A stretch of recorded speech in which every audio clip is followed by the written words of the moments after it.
This is a Thompson Cast. I am Mel Thompson. The good news is that Venezuela is having a national election.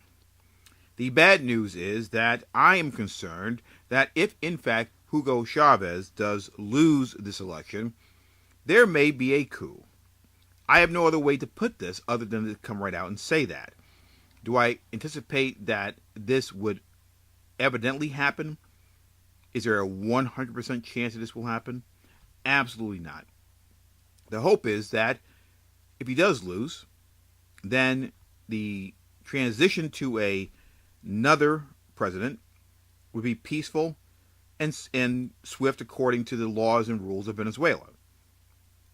However, given the history of Venezuela, and given the fact that Chavez himself is a product of a military-industrial complex that has taken power several times in Venezuela, you always have to hedge your bets and look at the prospect that this election, even if it is 100% done above board and fairly, will be derailed by a military coup. It is not impossible. It is not out of the question. It is something completely foreign to many countries that something like this could possibly happen. And that is a good thing. Not only is it a foreign concept to us here in the United States, it is also a foreign concept to the people of France and Britain and in Ireland and Spain. It has now become a more ingrained intellectual exercise of people that there will be an election. I should participate, and whether my side wins or they lose, the result is a product of democracy, which is a good thing. I have yet to be firmly placed in the camp to believe that Venezuela has now matured politically enough to be in that camp. You have quite a bit to lose if something particularly sinister goes wrong in the Venezuelan elections. There is a large supply of energy, some of the biggest oil reserves in the world.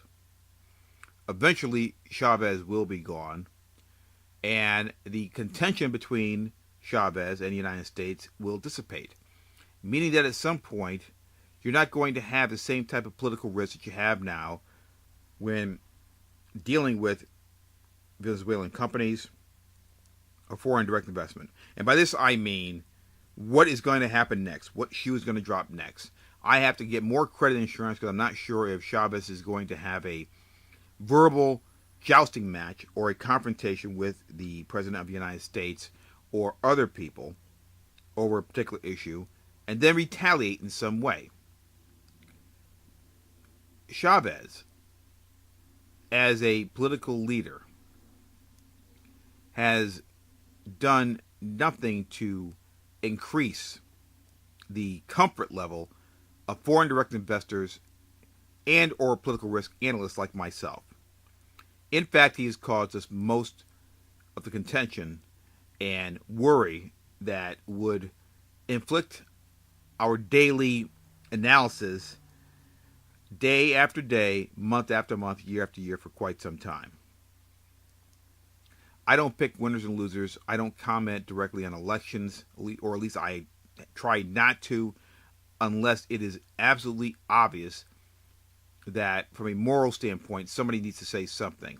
In this particular case, I am hoping that the election is free and fair. If Chavez wins, I think that as long as it was done free and fairly, that is the choice of the Venezuelan people. It needs to be respected and applauded.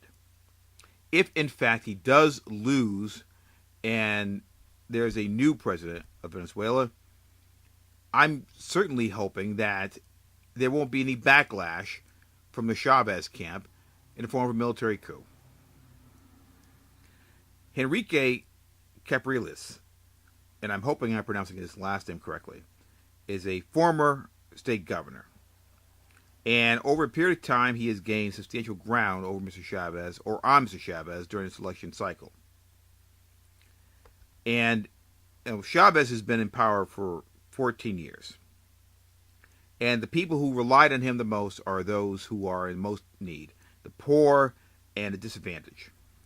And he has not done everything he is supposed to do to make these people free of the shackles of poverty. And I'm hoping that they will turn around and maybe even very quietly realize that we have not gotten exactly what we were promised. We were sold a bill of goods. And if that does happen, my prediction is that Mr. Capriles will be the next president of Venezuela, which will create a whole other topic to discuss as far as new political risks involving a change in leadership.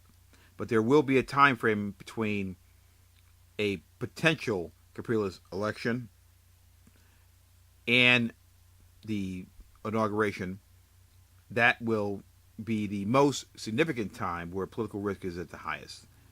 Only because, in my opinion, there's no guarantee that there will not be a military coup.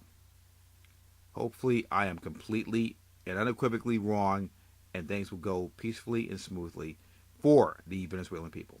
This has been the Thompson Cast. I am Mel Thompson.